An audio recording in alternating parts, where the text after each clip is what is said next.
a todos ustedes. Vamos a iniciar aquí con la primera mesa de opinión de Antioquia. Para mí es un placer, como siempre, saludarlos. Soy Nacho López, con don José Gil, María Andrea y Duber. ¿Cómo han estado? Muy bien. Hoy bastantes invitados. Arranquemos porque por estos días van a hacer unas encuestas para definir cuál va de estos candidatos a ser quien quede elegido.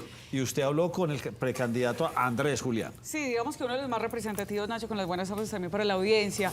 Pues recordemos que hay un grupo de 4 aspirantes a la gobernación de Antioquia. Estos 4 aspirantes, muchos los han denominado como el Pacto de Indiana porque se han reunido recurrentemente y son aspirantes que representan esa centroderecha del departamento de Antioquia. Estamos hablando de Andrés Julián Rendón, exalcalde del municipio de Río Negro, Eugenio Prieto Soto. Estamos hablando también de Mauricio Tobón y de Juan Diego Gómez. Entre ellos 4 van a definir esta semana a través de una encuesta interna cuál va a ser el mecanismo por el cual se van a decidir de tal manera que se pueda unificar quién va a ser el único candidato. Pues quisimos entonces hablar con el señor Andrés Julián Rendón para que nos cuente cómo va a ser, primero que todo, este mecanismo interno por el cual ellos se van a decantar, a ver si finalmente se deciden si sale por un consenso, por una encuesta, por un sondeo, y esto nos contó. Esta semana habremos de tomar la decisión de cuál será el mecanismo que habrá de definir un candidato único por esta coalición. Si será consulta o será una serie sucesiva de encuestas para determinar quién es el candidato único. A mí el mecanismo que más me gusta, por democrático, porque deja menos heridas en el camino, es el de la consulta. Yo pienso que la consulta, aun cuando nos ponen muchos aprietos temporales, toda vez que en una semana ya tendríamos que estar inscritos de haber escogido ese camino ante el órgano electoral, pues finalmente el que pasa por dirimir esta contienda con votos, nos permite hacer campaña en todas las regiones del departamento, en todos los municipios, nos activa mucho más. De tal suerte que ese para mí es el mejor mecanismo, pero por supuesto es una decisión que tenemos que tomar entre 4, que no podrá pasar de esta semana porque a más tardar el 4 de mayo ya tendríamos que estar inscritos ante el órgano electoral de escoger ese camino. Queda muy claro, además, con lo que ha venido aconteciendo por parte del gobierno nacional, que con tan solo anuncios son muchos los daños que le hacen a la economía, al país en su conjunto. No quiero ni imaginar lo que habrá de pasar en Colombia el día que Petro comience a implementar muchas de las ideas equivocadas que tiene en la cabeza. Así que queda muy claro, María Andrea, que a quienes habrá que superar electoralmente con el cariño y el favor de los antioqueños es a ese eje Quintero-Petro. Pero Nacho, queda una pregunta, y es que el señor Andrés Julián Rendón es un señor representante también o líder del Centro Democrático. Ha acompañado a Álvaro Uribe Vélez en muchas giras que han hecho en los últimos meses en el departamento de Antioquia y también en Medellín. Ha estado en las marchas, así que pues también le quisimos preguntar por qué definitivamente el Centro Democrático no saca único candidato y así evitarse todo este camino. Esto nos contestó. Yo supe leer al presidente Uribe en el siguiente sentido. Él no quiso repetir en esta contienda electoral un error de las 2 contiendas regionales pasadas, la del 2015 y la del 2019, en donde le dieron en una etapa muy temprana de la campaña el aval del partido una candidatura que siempre caminó en solitario. No, él quiere dar el aval del partido a una candidatura que salga de una gran coalición. Y por eso yo estoy construyendo la coalición, espero ganar allí para poder tener finalmente el aval del partido.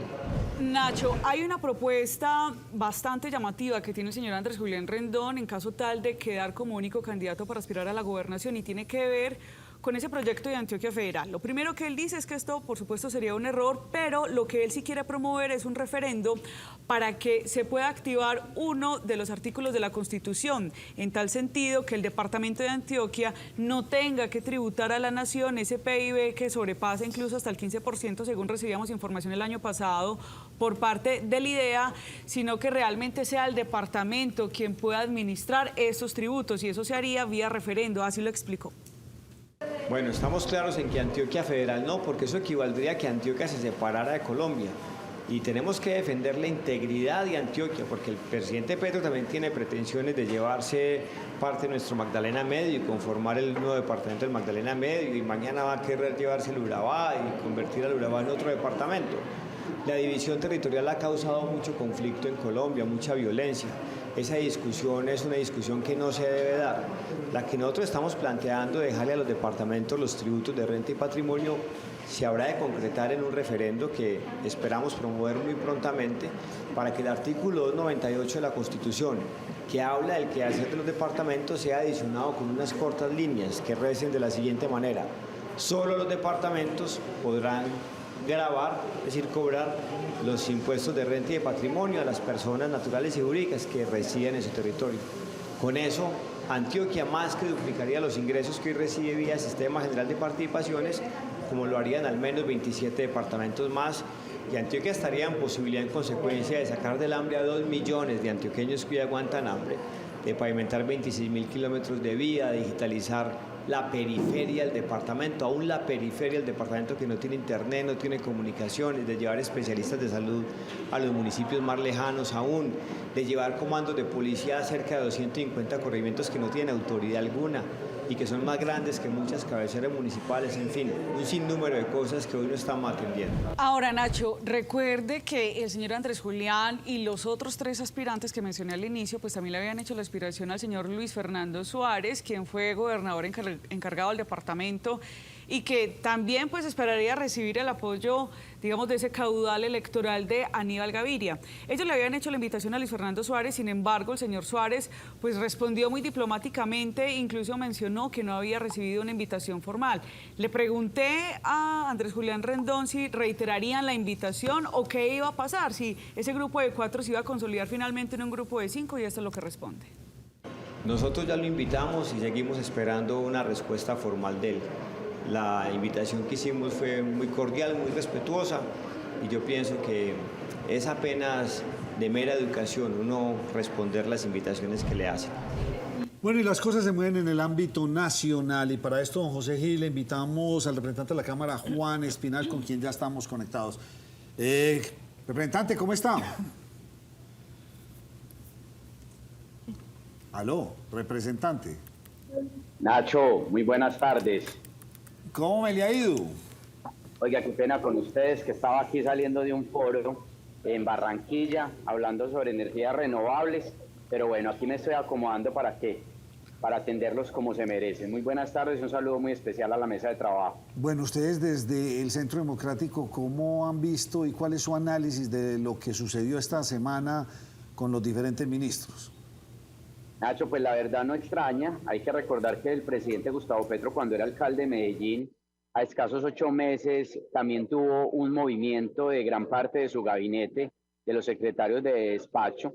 Sin duda, salió cierto lo que había dicho en algún momento el doctor Alejandro Gaviria, cuando era precandidato a la presidencia, y vimos no solamente este remesón ministerial. Hay que recordar que hace 2 meses él sacó a 3 ministros, al ministro Gaviria, a la de Cultura y al del Deporte, y esta semana salen 8 ministros. Desafortunadamente salió el ministro Campo y la ministra Cecilia López. Creo que eran 2 ministros importantes dentro del gobierno, 2 ministros que tienen experiencia y que respetan la institucionalidad. Y bueno, llegan unos ministros que son de la línea completamente ideológica del presidente Gustavo Petro. Representante, una de las noticias del día tiene que ver con el Plan Nacional de Desarrollo, que después de haber pasado su trámite pues, por las diferentes comisiones económicas del Senado y Cámara, ya será llevado para que sean en plenarias, que van a ser conjuntas, para ser debatidas. Su compañera o su colega del Centro Democrático, la senadora Paloma Valencia, hace unas denuncias no de micos, sino de orangutanes en ese Plan Nacional de Desarrollo que deberá debatirse a partir del martes de la semana entrante aproximadamente. ¿Usted cómo se siente a propósito de ese debate que le espera? Pues mire, yo creo que apenas hemos recibido la radicación para el segundo debate en las plenarias de Cámara y de Senado. Yo tengo que sentarme juicioso a estudiar cómo quedó el texto definitivo. He estudiado el tema del sector energético, especialmente el artículo 207, que aumenta las transferencias de proyectos de energías renovables no convencionales, pasándolo del 1 al 6%.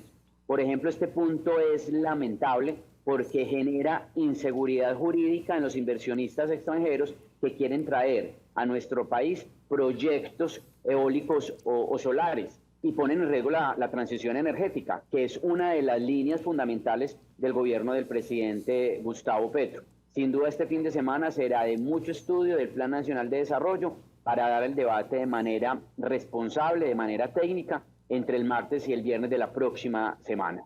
Representante, yo le quiero preguntar sobre la situación de los nuevos ministros y los salientes. ¿Qué mensaje se le da al país con esto que viene sucediendo, tanto por parte del gobierno nacional como por parte de los mismos partidos que perdieron esos ministros que tenían nombrados allí en el gobierno? Pues yo creo que el mensaje para el presidente Gustavo Petro es que deje de gobernar vía Twitter. Él tiene que gobernar al país, responder por los problemas de los 50 millones de colombianos. La economía no va bien, el desempleo aumenta, la inflación aumenta, las proyecciones económicas están para este año en 1.5%, que no son muy alentadoras. Existe una incertidumbre generalizada en el sector empresarial. Las posiciones del nuevo presidente de Ecopetrol pues fueron lamentables esta semana, generaron sus declaraciones la caída del 12% de las acciones en la bolsa de Nueva York de Ecopetrol, decir no fracking sin la prueba científica, decir no más firma de contratos de hidrocarburos, pone en riesgo la seguridad energética de todos los colombianos. Y hay que recordar que el 37 millones de colombianos consumimos el 100% del gas que producimos en nuestro país, y si nos convertimos en importadores de gas, desafortunadamente lo que tienen ellos en su agenda desde Venezuela, pues va a aumentar hasta por 5 veces la factura del gas que consumimos todos los colombianos, especialmente estratos 1, 2 y 3. Mire, de esos 37 millones de colombianos, el 67% obedecen a estrato 1, 2 y 3. Entra un nuevo gabinete, como lo dije ahora, un gabinete de la línea ideológica del presidente Gustavo Petro, y también es desafortunado cómo rompe una coalición de gobierno por su cuenta de Twitter. Y también, otro tema lamentable, vuelvo y repito, no debería gobernar desde su cuenta de Twitter. Ayer envió un mensaje a la Federación Nacional de Cafeteros diciendo que suspendan la votación hasta que llegue el nuevo ministro de Hacienda, pero hoy vimos el ministro de Hacienda Ocampo votando por el doctor Bamón, quien fue elegido a nivel nacional como el director de la Federación de Cafeteros. Creo que este tipo de instituciones se tienen que alejar de cualquier intención política, y no le queda bien al presidente Gustavo Petro gobernando nuestro país con tantas dificultades desde su cuenta de Twitter. Representante Juan Espinal, ¿qué lectura se puede hacer en lo siguiente? Si bien se sacrificaron varios de los ministros del Partido Conservador, Partido Liberal, pero también se sacrificó o se hizo un autosacrificio con la ministra Carolina Corcho. El presidente cierra filas básicamente, iba a gobernar con sus ministros de izquierda, pero también sacrifica a una ministra que era muy radical y que no permitía el consenso y la conversación. Tal vez con este nuevo anuncio de un nuevo ministro se pueda abrir de pronto una puerta para que haya un mayor consenso. ¿Usted cómo lo lee? Pues ojalá. Yo creo que sería uno muy mezquino en desearle el mal a un gobierno, independiente de las diferencias políticas e ideológicas que tengamos con el gobierno del presidente Gustavo Petro, pero hemos notado un gabinete, desde que lo eligió, un gabinete inexperto, más un gabinete conformado por personas activistas que representan a diferentes sectores. Vimos como el ministro de la Salud, dentro de sus primeras declaraciones, fue la reforma a la salud se queda y no se retira. Entonces yo creo que cuando las posiciones son tan desafiantes, cuando no hay un diálogo abierto, tranquilo y sensato con todas las representaciones de los sectores a nivel nacional, pues realmente todo termina mal. Yo lo he dicho, lo que empieza mal termina mal. La reforma a la salud empezó muy mal y creo que va a terminar muy mal. Consecuencias de ello fue lo que pasó el día de ayer. Sale la ministra Corcho, que a pesar de todo había logrado pasar el informe de ponencia en la Comisión Séptima de la Cámara de Representantes, su reforma a la salud. El mensaje para los ministros entrantes del gobierno del presidente Gustavo Petro es más diálogo abierto con todos los colombianos, dejen a un lado el diálogo selectivo, porque ustedes gobiernan para los 50 millones de colombianos y no solamente para los colombianos que votaron por el gobierno del cambio, que parece más el gobierno del cambio pero en reversa. Representante, ¿qué cree usted que va a pasar con esas reformas si se fueron los ministros conciliadores y llegan en algunas áreas, en algunas carteras, ministros de la línea dura de Petro? ¿Será que es más fácil que pasen en el Congreso? ¿Qué va a pasar con esas reformas en el Congreso de la República? Pues yo creo que si se rompe la coalición, como dijo el presidente en su cuenta de Twitter, pues realmente ya no tienen las mayorías en el Congreso de la República. Aquí lo que hay que hacer es que el presidente Gustavo Petro respete la independencia de poderes, respete la democracia que está representada en el Congreso de la República y que se dé un debate con tranquilidad desde el punto de vista técnico, alejado de la ideología que representa el gobierno del presidente Gustavo Petro, que es una ideología de extrema izquierda. Representante, ¿cómo lee usted que está hoy el tema de ese apoyo al gobierno nacional desde el Congreso y la Cámara? ¿Cómo queda después de todos estos impases que ha tenido el gobierno nacional con Pues algunos mire, de los partidos? yo ayer noté un ambiente muy enrarecido. Creo que el Partido Liberal, el Partido Conservador y la U en los próximos días seguramente van a tomar decisiones si se declaran en independencia o en oposición. Y creo que hoy hay un nuevo panorama político desde el Congreso de la República frente al gobierno de Gustavo Petro. Representante, le tengo dos preguntas. De parte del nuevo ministro del Interior se ha mencionado la opción de dialogar con cada uno de los congresistas para llegar a los acuerdos, ya no de hacer esas reuniones que se estaban haciendo con los líderes de los partidos políticos. Uno, ¿usted cómo se siente con la posibilidad de que el gobierno se siente a dialogar con usted en particular sobre los temas que quiere reformar? Y más adelante le hago la otra porque quiero saber un poco ese voto que se dio en uno de los proyectos recientes, pero vamos primero con esta. Listo. Lo primero es que pues uno hace parte de un partido político donde existe un presidente, una dirección nacional, donde hay instrumentos que están reglamentados de acuerdo a los estatutos de cada partido político. Y creo que así uno tenga la voluntad de dialogar con el gobierno nacional de manera individual, no puede alejarse de las decisiones colectivas porque existe una ley de bancadas. En mi caso particular, pues no va a existir en el Centro Democrático porque nosotros somos oposición y procedemos obviamente como partido y como colectividad que representa al Partido Centro Democrático. Ahora bien, por ejemplo, lo anunció el Partido Liberal. Tomará las medidas correspondientes desde la dirección, desde su veeduría, en contra de los congresistas que apoyen la reforma a la salud. Y los estatutos son ley para las partes dentro de un partido político. Entonces también creo que no le quedaría tan fácil desde el punto de vista jurídico saltarse a los directivos de cada partido por parte del gobierno nacional. Y lo saco un poquito del tema y ahora sí le pregunto, esta semana se dio el debate del proyecto de ley para prohibir las corridas de toros, peleas de gallos y corralejas. Su voto fue positivo para que se archivara ese proyecto de ley. ¿Por qué? Mire, lo primero es que creo que ese proyecto, y vuelvo y repito lo que dije ahora, lo que empieza mal, termina mal. Es un proyecto viciado, es un proyecto que no tiene estudio técnico profundo, y yo les digo algo con todo el respeto. ¿Cómo es posible que un proyecto de estos, donde inicialmente pretendían prohibir las corridas de toros, terminen incluyendo los espectáculos con gallos, corralejas y corrida de toros? Creo que tiene que haber, más que prohibición, regulación. Y por eso nosotros esta semana misma radicamos en el Congreso de la República el proyecto de ley para morigerar y para regular los espectáculos públicos con animales, como corridas de toros, coleo, corralejas y gallos. Mire, de la actividad de los gallos viven 300.000 colombianos y yo les digo algo, es justo dejar a 300.000 colombianos sin empleo de la noche a la mañana. Faltó diálogo, faltó más criterio técnico en ese proyecto de ley, faltó más socialización, porque desafortunadamente los autores y los ponentes se dedicaron a dialogar con unos cuantos y realizaron audiencias públicas abiertas, audiencias públicas que recogieran la voluntad del pueblo colombiano frente a este tipo de actividades que también tienen una implicación económica, pero también una implicación cultural. ¿Cuál es su opinión del nuevo ministro de Hacienda?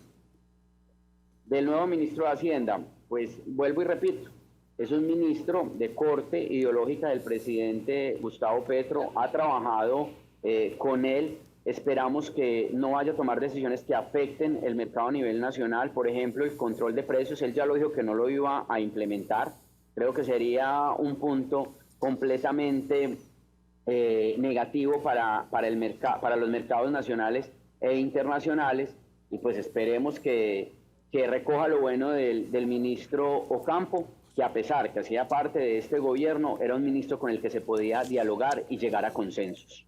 Representante, en los últimos 2 días, a raíz de la situación coyuntural que se ha vivido en el Congreso de la República, el presidente de la República también ha estado hablando de gobernar en medio de un estado de emergencia, ha estado hablando de volver al estallido social, ha vuelto a hablar de expropiar tierras. ¿Qué nos depara en el futuro a los colombianos? No, aquí lo que hay que enviar es un mensaje de unidad a todos los colombianos, a los empresarios que no se vayan de nuestro país.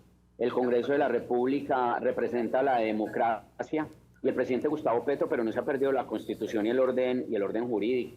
Y por mucho que él quiera tomar algunas decisiones, existe la justicia, existe la democracia, pero también existe un pueblo que hemos superado momentos críticos, un pueblo que es resiliente. Y yo sí espero que así como el presidente Gustavo Petro está defendiendo el restablecimiento de la democracia en Venezuela, respete y garantice la democracia en Colombia. Representante, muchas gracias por habernos acompañado en la primera mesa de opinión de Antioquia. No, a ustedes muchísimas gracias por la invitación. Disculpen ahí la logística, pero bueno, estamos aquí trabajando juiciosos. Un abrazo grande para toda la mesa de trabajo y para todos los antioqueños. Muchas gracias. Vámonos rápidamente. ¿Cuáles son los aspirantes por el Centro Democrático? Aprovechando que teníamos a uno de ellos aquí en esta entrevista, ¿cuáles son los aspirantes? Pues Nacho, mire, es que hay varios concejales de Medellín que quieren repetir, otros quieren ingresar como nuevos, pero hay otros que definitivamente ya se quieren retirar. Vamos a ver una imagen de aquellas personas que posiblemente pues podrían nuevamente estar en el Consejo de Medellín. Mire, empecemos con el señor Andrés Aguirre, exdirector del Hospital Pablo Tobón Uribe, quien incluso hace unos pocos meses estuvo acompañando el lanzamiento de la candidatura de Luis Fernando Suárez. Es, digamos, uno de esos garantes para aspirar a la gobernación de Antioquia, pero él quiere aspirar al Consejo de Medellín. Por otro lado... Y él es del CD, pues él sí es esa cercanía con el Centro Democrático. Sí, él tiene esa cercanía con el Centro Democrático, recibiría el aval para poder engrosar esa lista. Por otro lado, también está el señor Javier Rodas.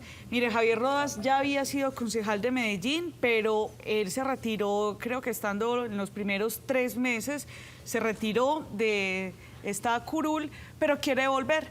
En ese momento, pues, está ahí como también en conversaciones. Está la señora Juliana Hernández. Muchos se preguntarán quién es la señora Juliana Hernández. Ella es la exesposa del actual concejal Alfredo Ramos.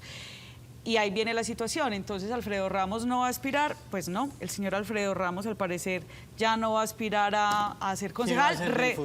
Recordemos que el señor Alfredo Ramos llegó al Consejo de Medellín, pero por estatuto de oposición, porque él realmente no se había lanzado, sino que él se había lanzado, exacto, él quedó de segundo. Y pues también, yo le he preguntado en varias ocasiones cuando iba al Consejo, usted definitivamente qué va a hacer, qué va a decir. Dice, yo todavía no quiero apresurarme, estoy ahí, pero él al parecer ya no quiere, pues no quiere estar en el Consejo y no va a aspirar a una lista en el Consejo, sino que tendría otras aspiraciones. Además, también al parecer quiere solucionar otros temas personales. El señor Julio González, que ingresó apenas el año pasado a ser concejal de Medellín. Digo que ingresó el año pasado porque se había retirado un concejal, se me va el nombre de cuál curul fue la que él llegó a ocupar, bastante fuerte, vehemente, lo escuchamos con sus argumentos, ahorita está muy polémico, demasiado, y ahorita pues también está enfrentando esta investigación interna por parte del Centro Democrático por un presunto acoso laboral a 4 mujeres que pertenecerían a su grupo de trabajo. Está la señora Leticia Orrego, que también ingresó el año pasado tras la salida de la concejal Natalie Vélez. Está el señor Sebastián López, que también, bueno, acá hay una cosa importante. Se baja de la aspiración a la Lo que alcaldía. pasa es que él lo ha dicho, si Federico realmente va a aspirar a la alcaldía, pues ahí el Centro Democrático respaldaría a Federico Gutiérrez, por lo tanto él volvería a aspirar al Consejo de Medellín,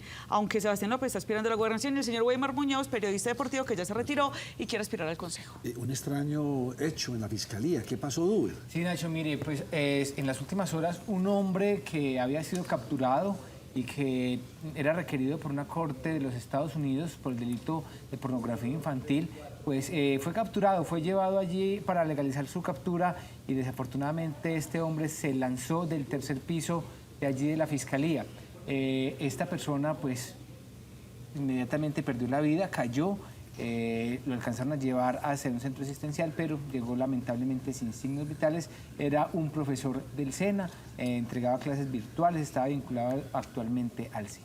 Óigame, don José, pues igualmente pues, le fue hasta bien al gobierno, porque el dólar tampoco tuvo ese repunte tan como muchos esperaban que iba a tener. Sí, Nacho, sabe, en el caso del dólar hoy se movió, pero de todas maneras subió estuvo entre la apertura y el cierre entre los 4.657 y 4.656. Es que el dólar, ¿sabe cuál es la diferencia? O sea, un peso entre la apertura y el cierre, obviamente 100 pesos con relación. Ya no es el peso débil, es el dólar el que está débil frente a todas las monedas del mundo.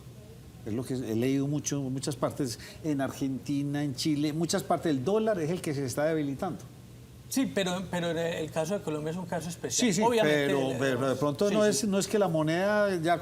Es que el anuncio ayer fue duro, ¿sí o no? Y eso asusta a los inversionistas. Era para que supuestamente, pero no, afortunadamente no tuvo un remesón tan grande.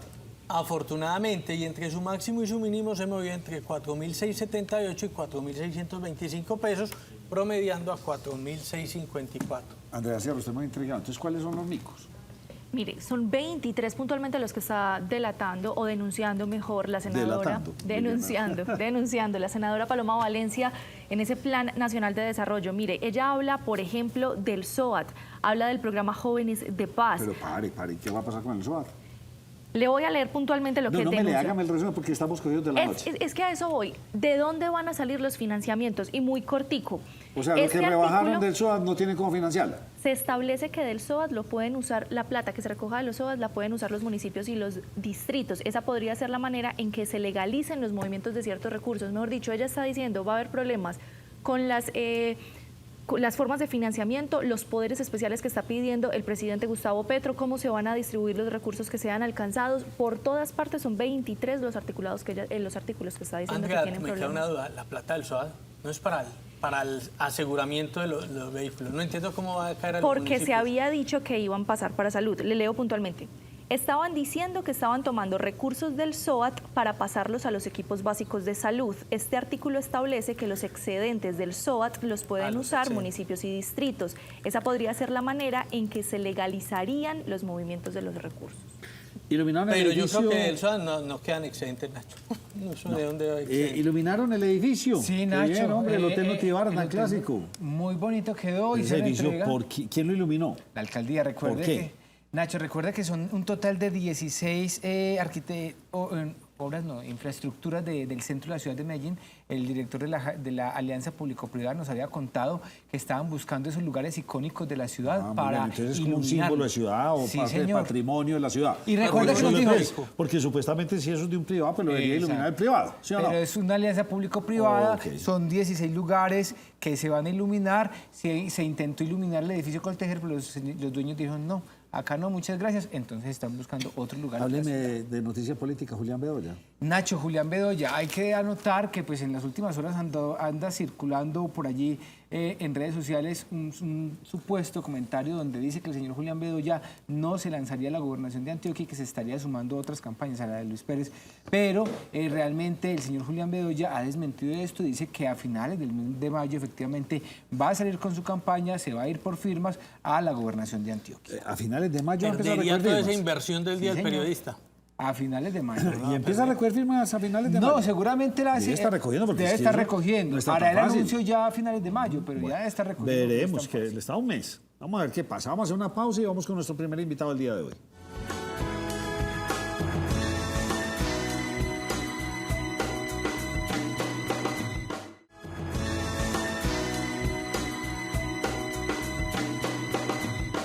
¡Ey, qué nota! Medellín ya va por su tercera línea metro. Tenemos Metro Plus, Metro Cables y Tranvía. Y lo mejor, el metro de la 80 ya está en construcción. Medellín, mejor que nunca. Aquí todo florece. Continuamos aquí en la primera mesa de opinión de Antioquia. Doña María Andrea, Señor.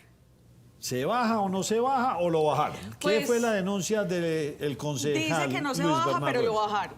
¿Qué pasó? Lo ¿A quién bajaron? El concejal Luis Bernardo Vélez, recordemos que en una campaña anterior él también se había lanzado para aspirar a la alcaldía de Medellín, finalmente se adhirió pues a la campaña en el Quintero Calle y él ya ha hablado pues mucho sobre esto y sacó una campaña muy llamativa donde dice de esta no me bajo y vamos a ver esa primera imagen. Pues él puso una valla sobre el puente que queda muy cerca al centro comercial San Diego y Ahí así está. rezaba la valla, de esta no me bajo. Pues denuncia el concejal Luis Bernardo Vélez que le bajaron la valla.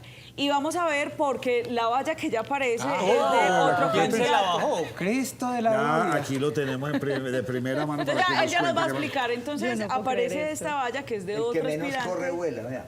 Ay, ay, ay. Doctor Luis Bernardo, bienvenido. ¿Cómo está usted?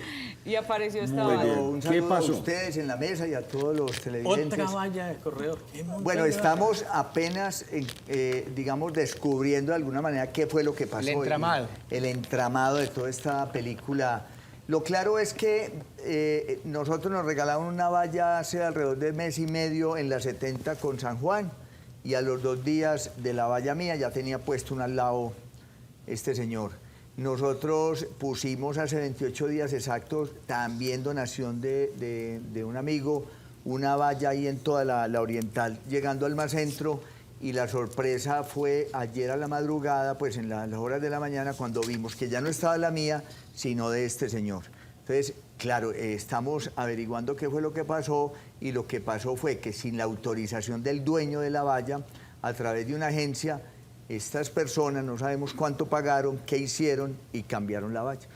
No es que me haya bajado, yo no me voy a bajar de la candidatura, pero ellos seguro, porque les gusta al parecer las campañas no limpias, haciendo, digamos, muchas marrullas, cosas de verdad que no son indebidas, me mandaron ese mensaje al parecer, pero bueno, vamos para adelante. Y estos candidatos de la alcaldía de Medellín, de Quintero, no van a ganar por la vía de este tipo de situaciones que no son éticas, que nunca se habían visto en Medellín. Y aquí había contado, yo creo que en esta mesa, hace, Nacho, alrededor de 3 meses, también nos habían hackeado las redes sociales. Al parecer les preocupamos mucho, pero creo que la ciudad entiende lo que está ocurriendo, y es una alcaldía de Quintero que yo, pues, por fortuna, hace más de 2 años me marginé porque supe que esa no era una propuesta, digamos, decente, clara para Medellín. Y al parecer le estamos incomodando. Concejal, ¿es la única valla que le han bajado? ¿Cuántas tiene detectadas? Ya averiguó si vienen moviendo hilos para bajar otras. ¿Cómo está esa situación con las demás vallas? No, es decir, no sé de otros candidatos o precandidatos. La Usted mía nada es más la tiene única. una valla. ¿Tenía solo esa? Yo tengo 3 vallas. Sí. Ya dos. Una en Las Palmas, otra en la San Juan con la 70, que no la bajaron, pero nos pusieron una al lado. Y esta, que es la única que mandaba ese mensaje, porque la gente también dice, vea, no se baje, listo. Entonces mandamos esto, yo estoy colgado, me canso mucho todo el día estar colgado, y en la noche que me bajé... Usted no se bajó, pero se la bajaron. Me la bajaron. Pero eso no nos va a intimidar, ni eso nos va a frenar. ¿Qué ni le eso dice el nos va a dueño, bajar. el dueño de la valla? ¿Que va a hacer la gestión para volver a No, subir la el valla? dueño de la valla e inclusive el dueño del terreno donde está la valla no quiere que esté esa valla, porque no quiere lo de Quintero, porque no quiere este candidato que cambió la valla, y porque ahí está expresando la forma, al parecer, que a ellos les gusta hacer las campañas, que es una manera sucia, no ética, no clara, y vamos a hacer todo el esfuerzo para que esto haya un responsable y una sanción. Luis ¿Cómo han Bernardo sido? fue- bueno, Perdona. No, dale. ¿Cómo han sido sus relaciones con Albert Giordano Corredor? No, él fue concejal de Medellín, y ni buena ni mala, un hombre muy bajo perfil, y un hombre, pues, que no participaba mucho. Yo no lo conozco, pues, en lo personal. Supe que llegó por el Centro Democrático y después ya era de Quintero, y ahora está, pues, digamos, en una campaña con muchísimas, digamos, mucho gasto, al parecer, de recursos, con todo lo que se ha denunciado de muchos medios de comunicación, de cómo hay presión frente a los contratistas para el tema de recursos, de firmas. Y bueno, ahí está él, pero al parecer esa es la forma como hacen la campaña. Se lo pregunto porque eso da la impresión de ser como una persecución directa.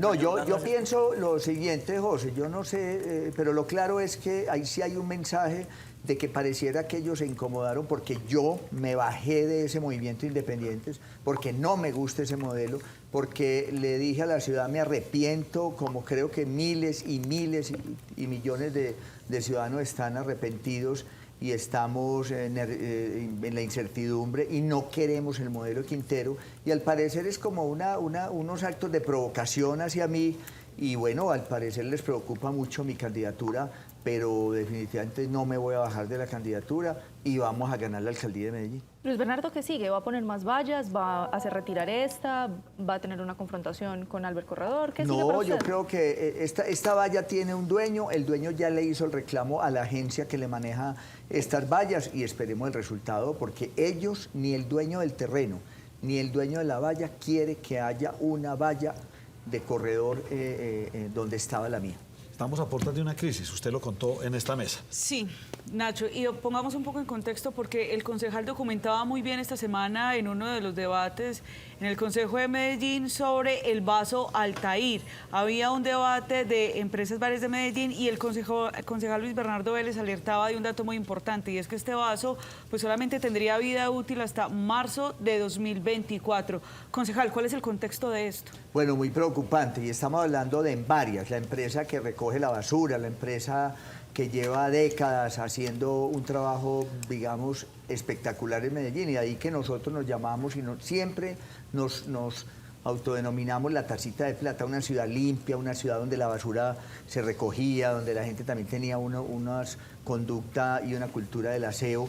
Y esto ha desaparecido, no voy a hablar sobre eso. Lo claro es que nosotros sí llamamos la atención y muy documentados de que hoy en Varias tiene un riesgo, porque el vaso de Altair y el vaso que queda en Don Matías, que es donde todos nosotros, la basura que nosotros producimos en el carro de basura, se lleva hasta Don Matías, se echa en un vaso, y un vaso significa un hueco inmenso, se está agotando.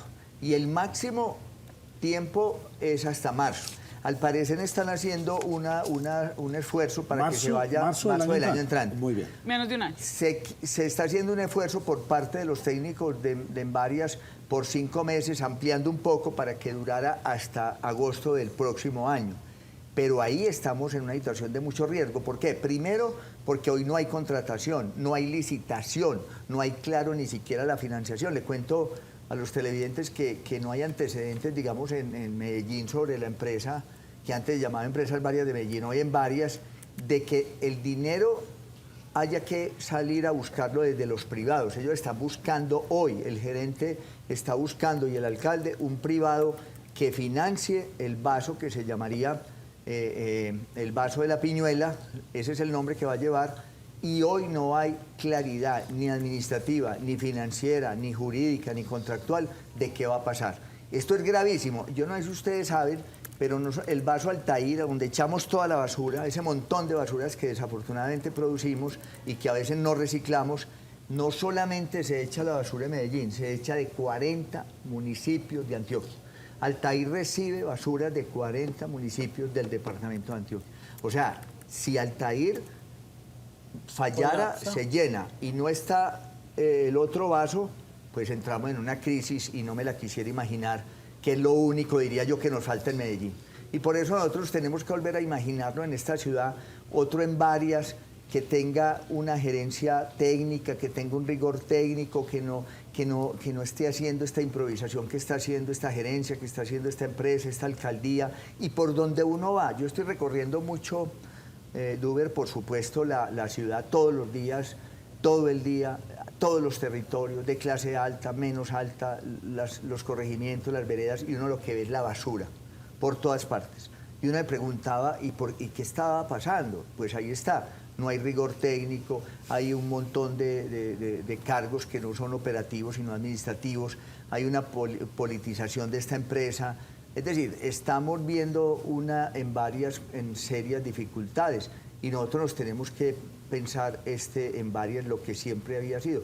Yo recuerdo siempre en el consejo, desde el primer consejo, que cuando ustedes veían las consultas frente a las empresas del conglomerado, en Varias era un modelo, como era un modelo Metrosalud, como era Metroparques, como era otras empresas públicas de Medellín, y que desafortunadamente esta alcaldía ha acabado muchísimo con esa imagen que tienen nuestras empresas Varias de Medellín. ¿Cómo va con su recolección de firmas? Vamos bien, vamos todos los días desde las 6 de la mañana trabajando. Sobre todo una cosa que yo me siento muy satisfecho. Puede que haya otros precandidatos que digan que llevan muchas más, pero yo estoy muy contento por 2 cosas. En primer lugar, porque la firma que nosotros estamos recogiendo es de voluntarios, nosotros lo llamamos los cuidadores. y todo el día, no es por chicanear aquí, José, nos revientan el celular. Al Consejo van diario personas solicitando que quieren unirse a la recolección de firmas. Nosotros las mandamos a las casas, al que quiera nos escriben, le mandamos las firmas. Nosotros no le decimos a nadie que está obligado, presionado. No, la firma que me dan a mí para tener la posibilidad de inscribirme en julio como candidato a la alcaldía de Medellín es libre, no tiene presiones, nadie está supeditado a un contrato, no se le paga a nadie plata. Y llevamos, Nacho, casi ya a las 50.000 firmas y esperamos ahora en mayo meterle muy duro a esto y el 30 de mayo tener lo que yo aspiro a tener, que son 120.000 firmas de calidad. Porque uno puede tener muchas firmas, pero muchas malas, o puede tener menos firmas y menos malas. El promedio que nosotros tenemos hoy de esas 50.000 es el 70%, y me parece un promedio muy bueno. O sea, de 100, 70 nos están saliendo buenas, porque revisamos cada firma, la cruzamos con la base de datos de la registraduría y estamos encontrando que la gente firma bien. Concejal, usted ha trabajado muchísimo con los comerciantes del estadio, ha tenido con ellos muchas mesas, ha salido en su defensa cuando lo ha tenido que hacer. ¿Cómo ve usted la situación por la que han atravesado en las últimas semanas con el tema de Nacional, lo que se ha presentado con la administración, con el equipo, con los hinchas?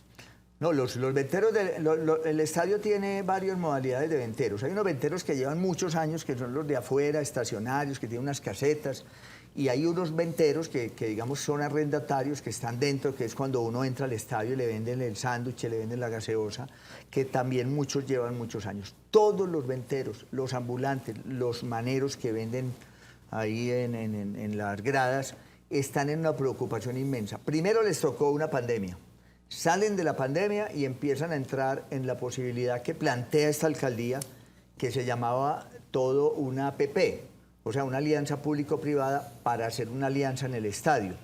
Y eso les ha creado una zozobra, porque no ha habido información, porque tienen mucha incertidumbre, porque es gente que vive del fútbol, del evento, porque es gente pobre la mayoría, porque la mayoría son personas mayores, porque la alcaldía de Medellín no les ha dado claridad. Y sobre todo porque hay en riesgo un patrimonio que para nosotros es muy importante, que es la unidad Atanasio Girardot. O sea, es muy preocupante lo que está ocurriendo y yo creería que no es clara la administración, no sabemos en qué va a parar la cosa y uno lo que es que aquí la administración es errática, no le da claridad a la gente y la gente está muy desesperada. Concejal, me devuelvo un poco porque me llegó una pregunta de un colega, don Pablo Arbeláez.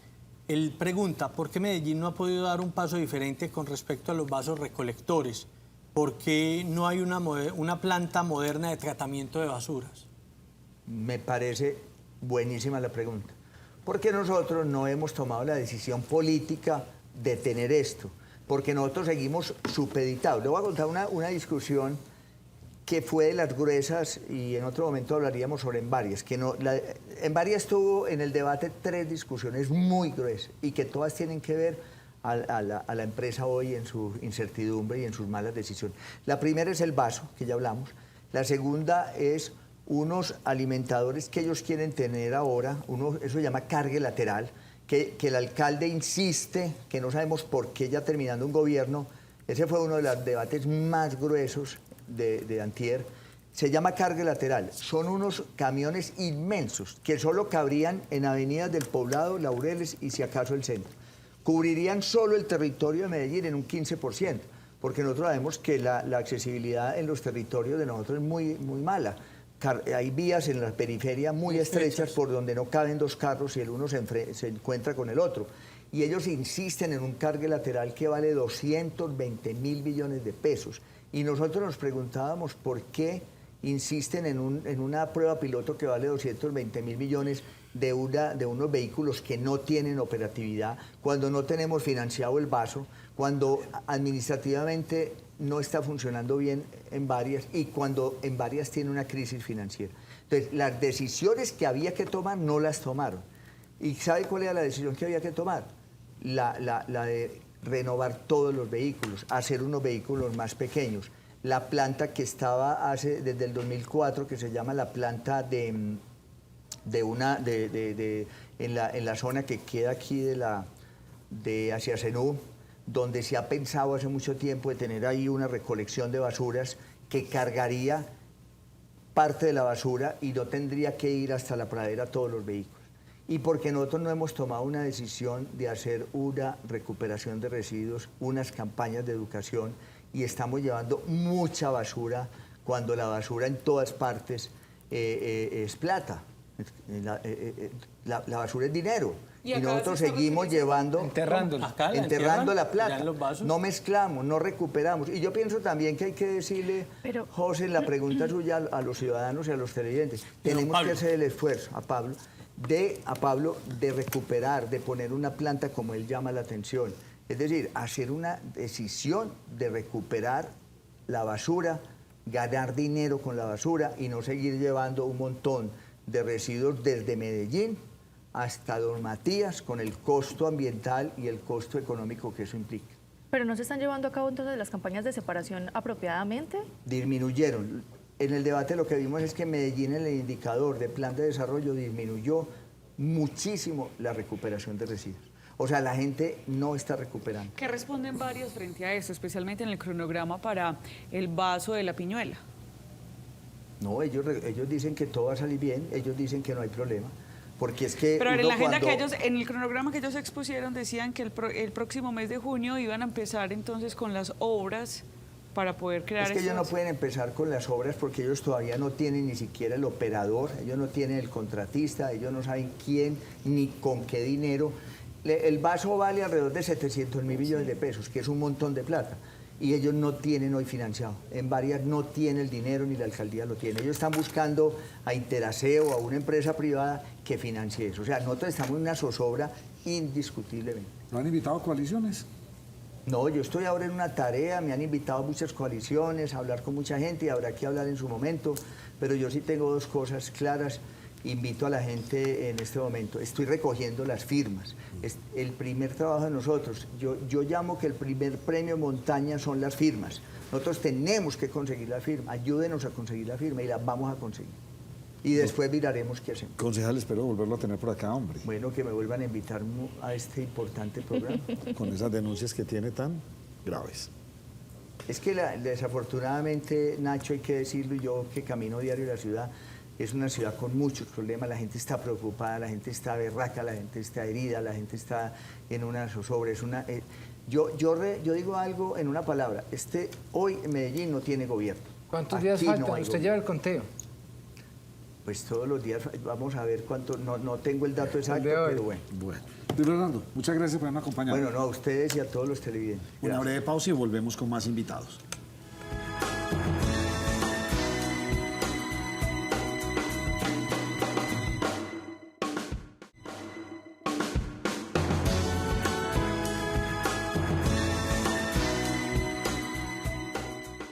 Llegó Raspa y Listo de la Lotería de Medellín. Los juegos con los que raspas y ganas de una. Cómpralos ya desde 2.000 pesos. 1 de cada 3 tiquetes está premiado con Raspa y Listo de la Lotería de Medellín. Cambia tu suerte al instante.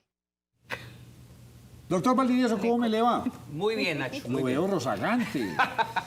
Con Míreme, risa. Se le ve sonriente, se le ve Risa porque feliz. le cambiaron a la ministra Corchu.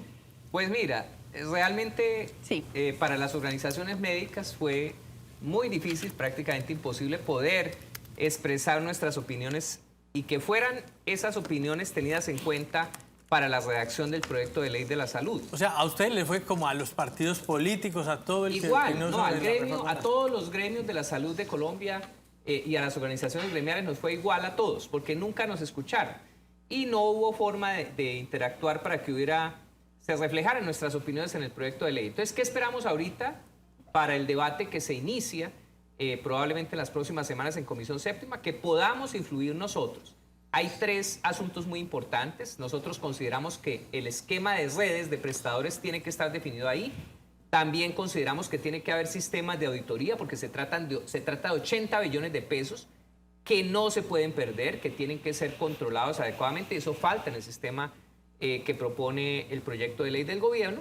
Además está lo de los fondos regionales, que ha suscitado muchísima suspicacia sobre que esto pueda convertirse en moneda de cambio entre los políticos locales y el gobierno nacional. Entonces hay muchas cosas que vamos a estar discutiendo nosotros en ese asunto. ¿Qué es el sistema de redes? Lo que pasa es que se habla del giro directo. El giro directo quiere decir que los pagos se hagan directamente a los prestadores, o sea, a las IPS. Pero para que eso suceda, tiene que haber una estructura de la red de cada región. Los prestadores, los hospitales tienen que hacer parte de una red.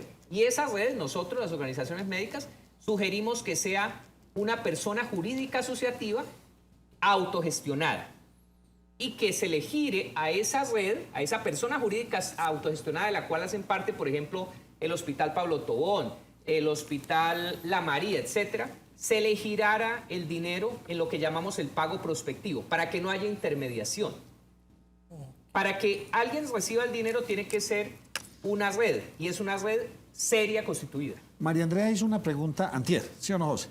Y ella nos decía, pero es que el sistema, sí, estaba mal, recuerda que le reviramos inclusive porque decíamos, no todas las EPS, de hecho dijo, es que eso no está funcionando, ¿por qué les den tanta plata? Porque algo así dijo usted, ¿sí o no, María Andrea? Contextualícela. Había una duda general, doctor Valdivieso, y es bueno, pues, teniendo acá el contexto para aclararle a la audiencia.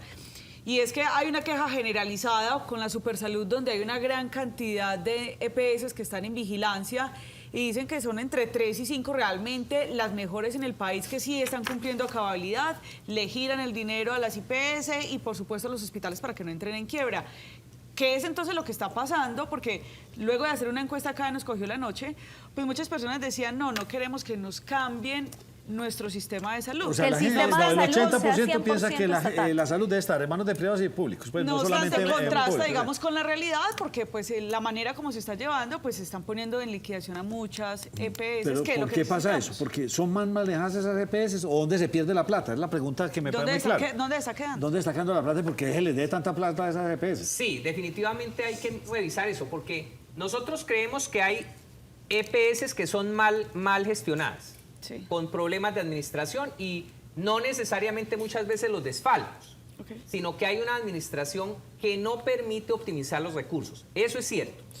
Ahora bien, las EPS consideramos que tienen un papel en el nuevo sistema de salud, aun cuando haya giro directo, porque las gestoras deberán hacer auditoría del sistema. O sea, se necesita que alguien haga auditoría del sistema, como lo decimos las organizaciones médicas. Entonces, las siempre gestoras, lo han dicho. Por eso, las gestoras tienen que hacer auditoría. Ahora, en este momento presente, hay que revisar los giros también de la nación. Eso hay que hacer transparencia en ese sentido, porque definitivamente hay esas quejas que tú estás planteando. Y no puede suceder que la expectativa de un cambio en el sistema de salud vaya a desbarajustar en este momento la prestación del servicio a los pacientes. Doctor Valdivieso, hablemos de rinoplastia. ¿Qué es eso? Nacho, pero venga la última pregunta. ¿Qué esperan del nuevo ministro? Que converse con nosotros y que nos permita cambiar en el sistema, en el proyecto de reforma, esos elementos que queremos cambiar. ¿Y qué saben del ministro? ¿Es un hombre que escucha? Que es un hombre que tiene una trayectoria importante y que posiblemente nos escuche. Nosotros no podemos asegurarlo, pero esperamos que nos escuche. Posiblemente. Lo que no pasó. Posiblemente. ¿Qué es una rinoplastia? La cirugía de la nariz. Voy a mostrarles aquí. Es una cirugía espectacular, realmente. Es una de las cirugías más tranquilas que hacemos los cirujanos plásticos. Miren ustedes el antes y el después. Ahí está, esta niña tiene una nariz bonita, pero un poco larga para su rostro. Quiere que le quitemos un poco de jiba, es decir, ese montañita que hay en la nariz. Y miren la imagen de la derecha con nariz delicadamente reducida en tamaño, pero también que le quitamos la jiba y está muy, muy espectacular. La siguiente foto. Ahí tenemos un muchacho joven también, al igual que la chica anterior. También le quitamos esa jiba y también hicimos un pequeño cambio en la nariz. A veces las pequeñas cosas que incomodan a los pacientes también pueden ser corregidas de una manera muy fácil y no vamos a cambiar la nariz del paciente, sino que simplemente en pequeños aspectos lo vamos a cambiar. Eso es posible. Realmente hace falta poder hacer eso. El que tenga esos pequeños defectos no se asuste, que vamos a cambiar pequeñas cosas. Aparecen en sus pantallas, ahí están nuestros teléfonos, el celular 300-212-5904, que es también nuestro WhatsApp, y el fijo 604-444-8818. Estamos en Salud y Servicios para atenderlos como ustedes. ¿Ese procedimiento qué incapacidad? Mira, 2 días más o menos de incapacidad y después la persona está en su trabajo normalmente, con las cintas que todos hemos visto, con los micropores aquellos de color piel que hay en la nariz, pero estará trabajando en 2 o 3 días sin ningún problema el paciente. Pero me dicen que esa sí es más dolorosita. No, No, ¿saben ve. que no? O ya no, Eso ya. es un mito. Pero eso decían Le dicen antes, a uno, eso sí, decían. claro, siempre le han dicho a uno que la nariz duele mucho. Eso es un mito. La realidad es que la nariz no tiene por qué doler. Y nuestros pacientes no se quejan de dolor. La nariz no duele. Eso es un mito urbano, como decimos popularmente. O sea, y no es operarse cierto. la nariz. Doctor Valdivieso, muchas gracias por Encantado, acompañarnos muchas y a gracias. ustedes una pausa y vamos, ¿cómo es el tema? ¿El estudio qué? Encuesta de origen y destino que hizo el área Me metropolitana. interesa cantidad de conocer eso en manos del director del área metropolitana. Ya volvemos.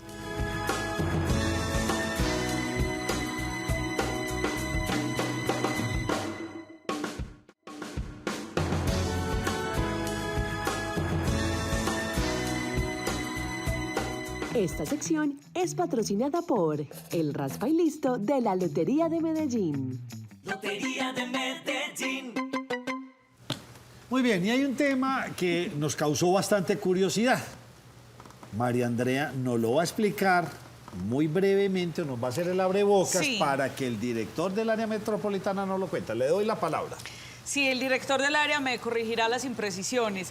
Mire, lo que pasa es que el área metropolitana hizo una encuesta de origen y destino, pero acá hay una novedad, más allá de los datos que enseguida el director también nos va a revelar. Y la novedad es que se hizo a través de Big Data, a través de una alianza con Japón, pero también con, se me va la otra, con varios... Banco Mundial. Con el Banco Mundial, pues tomaron el teléfono celular de las personas que se están moviendo en bicicleta, en moto, que también se mueven a pie y por supuesto también en transporte público, con el propósito de mirar cuál era la experiencia de movilidad que tenía cada uno. Y hay un dato revelador, y es que anteriormente pues estaba rastreando alrededor de 7.5 millones de personas que se movían, pero ahora aumentó la cifra en 3 millones más. Esto está indicando que el uso de la tecnología y el Big Data en este caso, pues logró rastrear un subregistro. Yo quiero, Nacho, que veamos una primera imagen muy rápidamente. Es un extracto de una presentación que hizo el área metropolitana. Mire, lo que pasa es que hay varias, digamos, tipos de razones por las cuales las personas se mueven y el director nos lo va a explicar en un momento. Ellos manifestaban que los motivos de viaje más representativos por movilidad obligada son el estudio y el trabajo. El 39% de los viajes en mujeres son por trabajo y el 55% de viajes en los hombres pues también son por trabajo, pero fíjese, pues allí la diferencia. Y hay una segunda gráfica que me parece que cambió mucho también después del tema de pandemia durante el año 2020, y es cómo ha cambiado esa manera como nosotros nos estamos moviendo. La barra azul representa cómo se movían las personas en el año 2017, que fue el último momento donde se hizo esta encuesta de movilidad origen-destino. Y la barra Empezamos azul, a pie. el 2023. Entonces, mire, Nacho... No, calmada. El azul es viaje 2017, Sí, viaje 2020. que fue el Entonces, último páreme momento ahí. donde hizo la Doctor Juan encuesta, y David, eso ¿cómo ya nos lo le va a va? explicar. Porque ya se nos alargó. Ya nos consumió el No, tema. Director la quería del dejar área. acá para que él ya empezara, Muy ya bien, director, retome. ¿cómo me le va? Nacho, muy bien, un saludo muy especial para ti, para toda la mesa de trabajo y para todos los televidentes que siempre acompañan a Nos Cogió la Noche. ¿Por qué hacer este estudio? Me pareció maravilloso, me parece maravilloso y la grande ciudad lo tiene. Creo que aquí somos pioneros en eso. Bueno, hay que señalar... ¿Cómo se hizo el estudio? Bueno, entonces, ¿por qué una encuesta origen-destino? Hay que recordar que el área metropolitana es autoridad en materia de transporte. Cuando se habla de que somos autoridad en materia de transporte, que no nos confundan con los agentes de tránsito. Sí. Nosotros no sancionamos las infracciones de tránsito. Nosotros planificamos el transporte. Y en ese sentido tenemos que tener insumos y claridad de cuáles son los comportamientos de desplazamiento de la ciudadanía. Por metodología se debe hacer cada 5 años algo que se llama encuesta origen-destino. Y esta encuesta origen-destino siempre nos demuestra cuáles son los comportamientos que tiene la ciudadanía para desplazarse. Hay una tendencia que es nacional e internacional. Siempre se ha logrado concluir que los viajes casi siempre son obligados, es decir, para trabajo y para estudio. Sí. También empiezan a salir condiciones adicionales por ocio y demás. Esta encuesta origen-destino, como lo he señalado, se hace por metodología cada 5 años. El último año fue en el año 2017 y empezamos a ver los comportamientos de nuestro territorio metropolitano, cómo o cambian o cómo empiezan a tener nuevas variaciones o se mantienen en X condiciones. En ese sentido, la encuesta, ¿cómo se realiza? Nosotros realizamos una encuesta longitudinal. ¿Esto qué significa? Es que hicimos varias preguntas en diversos momentos. Había una posibilidad. hacer una encuesta transversal, es decir, coger una población importante, más de 20.000 ciudadanos, y hacerles solo una pregunta. Nosotros en esta oportunidad hicimos una encuesta longitudinal. Cogimos primero 400 personas, luego 800 y luego 2.000 personas. Al azar de todo el área metropolitana. Al azar de toda la área metropolitana, donde el 16% de los censados era para Medellín, porque es el municipio más conurbado. Y me imagino que en igualdad de género. Sí, o sea, mitad hombre, mitad mujer. Sí. O sea, hay una ficha metodológica precisamente respecto a la encuesta. Perfecto.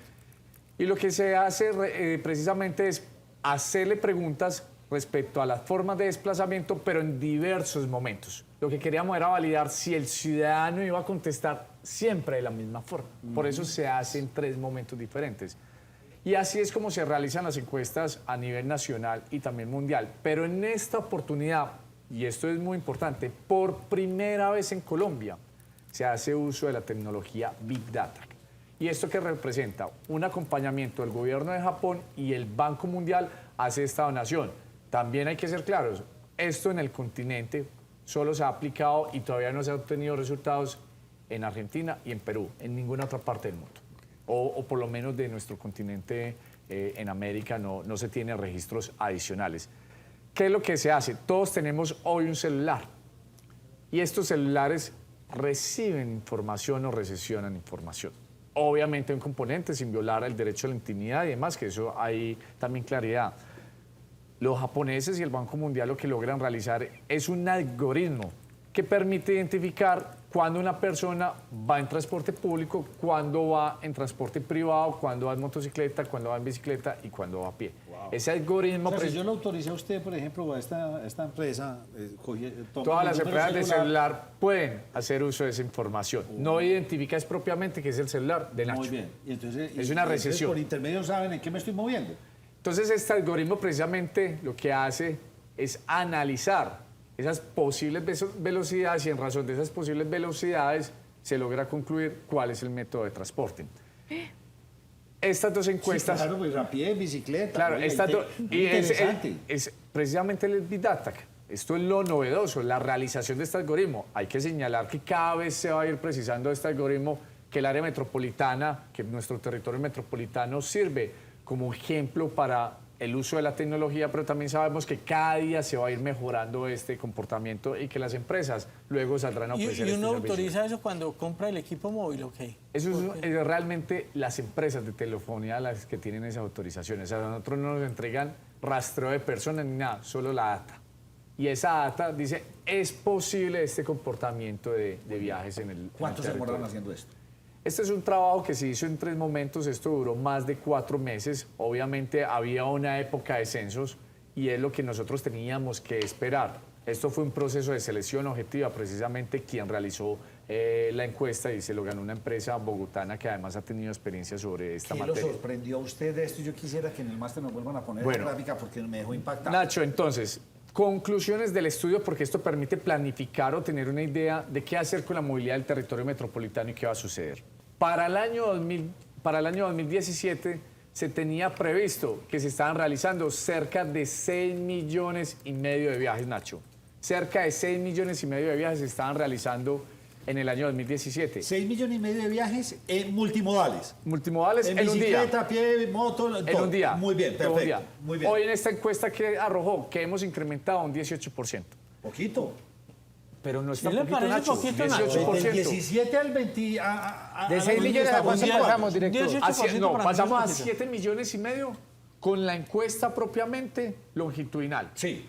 Pero si le sumamos la información que arroja el Big Data, nosotros pasamos a 10,5 millones de viajes. Había 3 millones de viajes que era un subregistro. Y nos preguntan, ¿cómo aparecen esos 3 millones de viajes? Hay que entender qué son viajes. Y esos viajes empiezan a aparecer plataformas como Uber, como Rappi, que son viajes, que no podemos desconocer. Pero ¿sabe qué, Nacho? Me parece que es una cifra alta teniendo en cuenta la pandemia.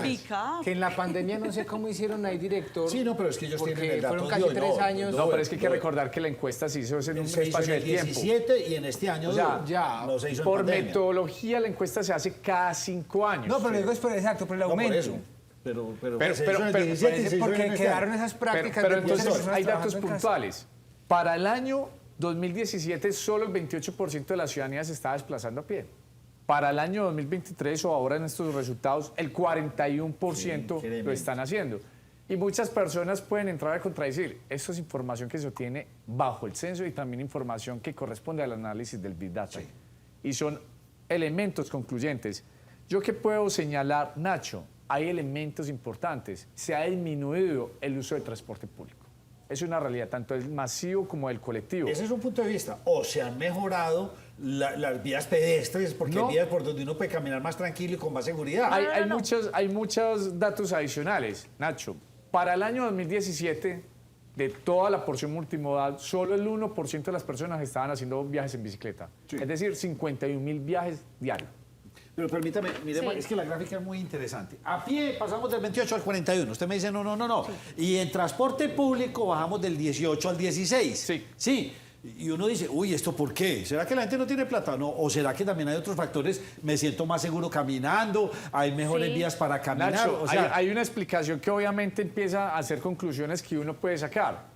La pandemia cambió los hábitos de la ciudadanía. Claro. Son menos viajes obligados y las personas empiezan a mover más en sus hogares. Hay que entender que hay teletrabajo ya. El teletrabajo hoy se convierte en una realidad. Sí, esa es una. Pero mire este otro dato.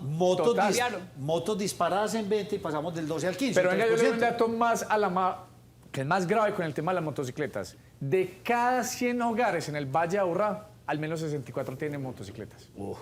Muy interesante el tema de las bicicletas. 100 hogares en el Valle de Aburrá, pero si lo llevamos en términos de Medellín, el 68% tiene motocicleta. ¿Qué hay en los otros? En los otros hay transporte público colectivo, efectivamente baja un 2%. Tenemos en moto, incrementa los viajes en moto de un 12 a un 15%. Y disminuyen los de auto, del 13 al 9, José. Del 13 al 9. Pero recordemos que en el Valle de Aburrá... Es que usted nos des que estoy con la información, está muy bueno. Es que la estamos aquí como debatiendo. Pero el dato de las puede tener que ver el bicicleta subió. El bicicleta subió. Pasamos del 1% al 3%. Para el año 2017 era cerca de 51.000 viajes día. Hoy estamos teniendo cerca de 210.000. Y esto se debe gracias al trabajo del área metropolitana del programa Encicla. Y hay que agradecer porque ahí metemos Encicla. Claro. Pero también hay que recordar, Nacho, que la pandemia hizo lo propio. Las personas cogieron el temor de hacer uso de transporte público y se bajaron o a la motocicleta o al Uber, porque muchas personas empezaron a llamar también Uber y otras aplicaciones, pero adicionalmente muchos compraron bicicleta. Hay que recordar que había agotamiento de bicicletas en el país precisamente por esa situación. ¿Esto uno lo podría ver como a futuro como una tendencia o esto es radicalmente año por año y no se puede manifestar tendencia? No, hay tendencias y, por ejemplo, una muestra de esta tendencia es que nosotros teníamos establecido cuáles eran las horas de mayor nivel de viajes y estaba contemplado entre 6 y 8 de la mañana. O sea, horas pico. Horas pico, por así advertirlo. Había una tendencia 5 o 6 de la mañana mínimo y de 6 a 8 de la mañana realmente la hora pico del Valle de Aburrá. Pero esta encuesta lo que demostró en los dos resultados, tanto en la longitudinal como en el Big Data, es que los desplazamientos incrementaron fue entre las 5 y las 7 de la noche. Es decir, hay que tomar medidas de control en materia de movilidad, no tanto para la mañana porque mantiene un comportamiento lineal, es más para un comportamiento en horas de la tarde-noche. Yo no sé si ustedes han sentido una percepción que en horas de la noche hay una congestión mayor y no es por el agotamiento producto del día, es producto de que efectivamente hay más automotores y más desplazamiento en estos espacios de tiempo. Director, el tiempo, el estudio les arrojó de pronto edades, porque a través de la data también se puede establecer las edades en las que se hace mayor uso de cada uno de los transportes que se tiene aquí en la ciudad. Pero antes de esa, siguiendo con esto de la hora pico, entre 5 y 7 de la noche hay más automotores, es nueva hora pico. ¿Y qué pasa con el transporte público masivo y el transporte público colectivo? ¿También tienen esa hora pico en esos horarios o en la mañana, no sé, entre 4 y...? El transporte público siempre ha tenido unos comportamientos y ellos tienen una mayor operación en unos espacios de tiempo que corresponde a la salida de las personas de laborar. Pero quedó más marcada la tendencia que efectivamente hay más desplazamientos sobre las 5 y 7 de la noche. Esto puede ser porque están coincidiendo los horarios de las empresas, de las universidades, de todo el sector académico, pero también sumado a la posibilidad de que las personas están haciendo actividades de ocio o desplazamiento sobre estos espacios de tiempo. Ahora sí, por edades, para que no se Bueno, quede. por edades, obviamente hay una estadística, se encuentra que las personas entre 25 y 45 años tienen los mayores desplazamientos y los comportamientos son asociados a viajes obligatorios, como es propiamente para el estudio y el trabajo. Hay un ítem ahí que creo que es masivo. Masivo es metro, tranvía y masivo demás. es el transporte. ¿Así ha caído el movimiento de pasajeros en el metro? Claro. De un día... O sea, casi un 50%. Ha disminuido el uso del transporte masivo. Hay que recordar que el metro de Medellín, incluso las rutas de transporte colectivo, no han recuperado el 100% de los pasajeros que tenían con anterioridad a la pandemia. Hoy el metro tiene más o menos el 93%, 95% de los pasajeros que habitualmente tenía y el transporte colectivo cerca de un 15% ha tenido en disminución con respecto a lo que ha tenido. Estas son cifras que son cambiantes, pero la realidad es que se ha disminuido el número de pasajeros tanto en transporte masivo con el colectivo e incluso en el mismo servicio de taxis. Y en esa gráfica, ¿dónde están los Uber y todas estas aplicaciones? ¿En otros? No, otros vienen siendo transportes especiales. Esto se ve recuerde lo representado en que diversas explicó el modalidades. director. El algoritmo entiende si usted va en carro, a pie o en la moto. velocidad. Él no, O sea, él no va a entender o sea si usted que- va en taxi. Pero acuérdate que la encuesta tiene Big Data y encuesta tradicional. Autos. Esas aportaciones irían en... Y por eso autos, nosotros claro, dijimos claro. que hay Claro. una validación tanto en la encuesta longitudinal, es decir, la pregunta que se le hace a los ciudadanos, que fueron cerca de 3.000 ciudadanos, y la pregunta no, y el análisis del Big Data, que son con los algoritmos. Porque es muy importante que se complemente la información. Es que si nosotros le hacemos una pregunta a una persona que labora en Uber, pues él no va a describir todos los viajes que hizo en un día. Sí, él señor. va a decir que salió a trabajar, Claro. no va a decir nada más. Y esto corresponde a un Tiene viaje. toda la razón. Sí, y efectivamente Claro. salió a trabajar. O un Rappi. Sí, claro. Yo salí a trabajar. Sí. ¿En qué sale? En motocicleta. Pero luego cuando empieza a hacer uso de la aplicación para ofrecer el servicio, ¿cuántos servicios puede tener en un día? Y estos son viajes y destinos que hace cada día. Director, me encanta. A mí me encanta todo lo que es la Big Data, todo lo que son números, estadísticas. ¿Para quién es esta información? ¿Para qué sirve esta información? Y ojalá que los municipios lo entendieran, porque por lo que le acabo de escuchar, está tocando todo el área metropolitana. ¿A quién le va a servir esto y para qué? Esta información le sirve al área metropolitana como autoridad en materia de transporte para la planificación y entender los comportamientos de la ciudadanía, pero principalmente sirve para los entes territoriales acompañados del área metropolitana como un ejercicio logístico de articulación precisamente en materia de movilidad. Hay un dato muy puntual. Las horas picos entre 5 y 7 de la noche es una realidad, no es agotamiento o cansancio producto de ir finalizando el día. Es producto de una realidad de encontrar más personas desplazamiento generando más viajes, que va a hacer que se tengan que tomar medidas adicionales. O sea, con esto se puede determinar cuál sería el pico y placa idóneo. ¿Cuál sería el pico y placa idóneo? Yo también quiero señalar, Nacho, y lo he dicho en muchos espacios de esta mesa, el pico y placa es una medida restrictiva que es a corto plazo, no va a ser una solución de fondo. En algún momento era un dígito, pasamos a 2, unos espacios de tiempo, a todo el día, luego motocicletas y demás. ¿Qué es lo que pienso yo que debe suceder? Se deben de tomar medidas adicionales, pero serán las futuras administraciones que de manera responsable tomen medidas restrictivas como lo hicimos nosotros con los alcaldes y el área metropolitana. Implementar pico y placa para las motocicletas era una medida muy poco popular, pero es una medida que ha funcionado, al igual que eliminar las vías que estaban exentas de pico y placa sobre el corredor del río. Ha mejorado un 15% la movilidad con la eliminación de esta medida. ¿Qué creo yo, Nacho, que debe suceder a futuro? Y puedo ser el más impopular de pronto señalando esto, pero se lo dejo para los futuros candidatos o candidatos a las administraciones municipales. Hoy, o hasta hace muy poco tiempo, la excepción era tener vehículos híbridos. Hoy la tendencia o la realidad es que los vehículos híbridos es lo que se está comercializando. Es decir, los vehículos híbridos a muy corto plazo deberían contar con la medida de pico y placa y no estar exentos. Porque un vehículo híbrido efectivamente puede mejorar las condiciones de eliminación de material particulado, pero incrementan el ciclo de conducción, es decir, congestionan y también están haciendo emisiones. Director, usted hoy en la rueda de prensa hablaba del pico y placa y hacía un llamado puntual al empresariado en cuanto a los horarios. En la encuesta inicial, cuando María Andrea la estaba presentando, decía, la mayoría de los trabajos obligados son por trabajo. Los viajes. Ese llamado de atención que usted hace a los empresarios, ¿valdría la pena hacérselo a las universidades? Porque estudio es la segunda razón por la que nos movilizamos. Bueno, yo creo que esto se trata de tomar acciones reales y conjuntas y no se trata de satanizar a ningún sector. Son las dinámicas de un centro poblado altamente conurbado y eso sucede no solo en el Valle de Aburrá, sucede en el mundo entero donde hay conurbación. Lo que tenemos es que ser muy asertivos en la planificación y en buscar cómo mejorar las condiciones de vida de los habitantes y hacer el territorio más competitivo. Hay unas dinámicas laborales. Si todas las empresas entran entre 6 y 8, pues después de 8 horas de jornada laboral vamos a ver que todos van a salir en el mismo espacio de tiempo. ¿Cuál es la invitación?